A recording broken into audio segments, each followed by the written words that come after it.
हरिओम.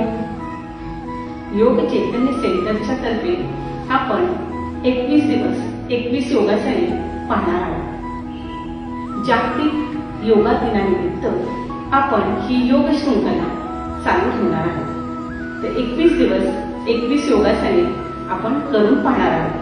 तर आपल्यासोबत आपल्याला साथ देणार आहेत सौ रीना चव्हाण मॅडम. आपल्याला योगासने करून दाखवतील आणि त्या योगासनाचे फायदे आणि तोटे किंवा ते योगासन कोणत्या आजारासाठी अतिशय महत्वाचे आहे आणि ते कोणी करावे कोणी करू नये अशा पद्धतीने आपण ही शृंखला चालू ठेवणार आहोत. तर आपल्याला 21 दिवस 21 योगासने आपल्याला करून पाहिजे. धन्यवाद. हरिओम. यापूर्वी पाहिल्याप्रमाणे आपण जागतिक योगा दिनानिमित्त आज आपण पुढील आसन पाहणार आहोत. आजचं तिसरं आसन आहे डे 3 उत्तान पादासन. यामध्ये एक पाद उत्तान पादासन आणि द्विपाद उत्तान पादासन असे प्रकार 1 आणि प्रकार 2 पाहणार आहोत. आपल्यासोबत आहे रीना मॅडम. रीना मॅडम उत्तान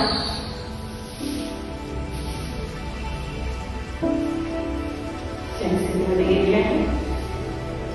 यातून आपल्याला सुरुवातीला पाहायचं आहे एक पाद उत्तान पादासन.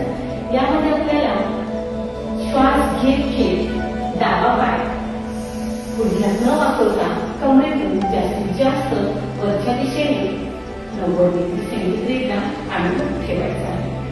आपल्या शरीराचा पूर्ण काटकोन यामध्ये आपल्याला दिसतो. यामध्ये आपल्याला पूर्ण पाय वरच्या दिशेने ताणून घ्यायचा आहे. तो जास्तीत जास्त सरळ ठेवण्याचा प्रयत्न करायचा आहे. जरी तो सरळ नाही झाला तरी काही हरकत नाहीये.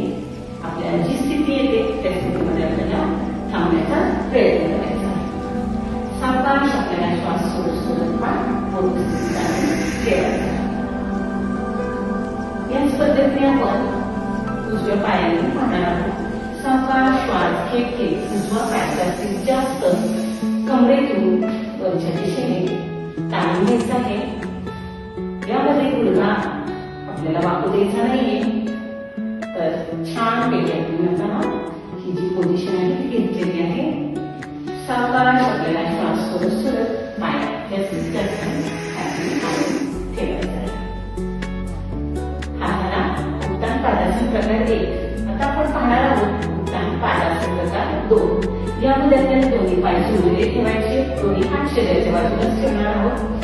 सावकाश आपल्याला श्वास घेत घेत दोन्ही पाय पुढे न वापरता कमरेतून जास्तीत जास्त वरच्या दिशेला ताणून घ्यायचे आहे.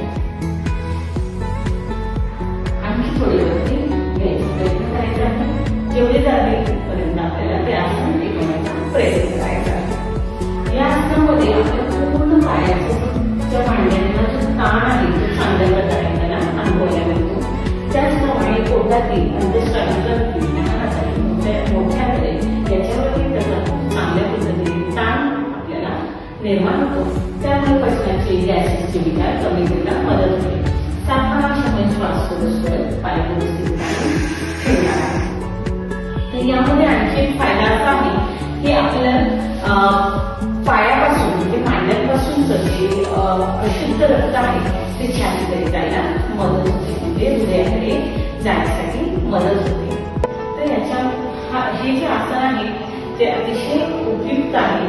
ज्यांना कोणाला पचनाचे विकार आहेत त्यांच्यासाठी अतिशय फायदेशीर आहे. आता हे आसन कोणी करू नये तर ज्यांचा मेजर ऑपरेशन झालेलं आहे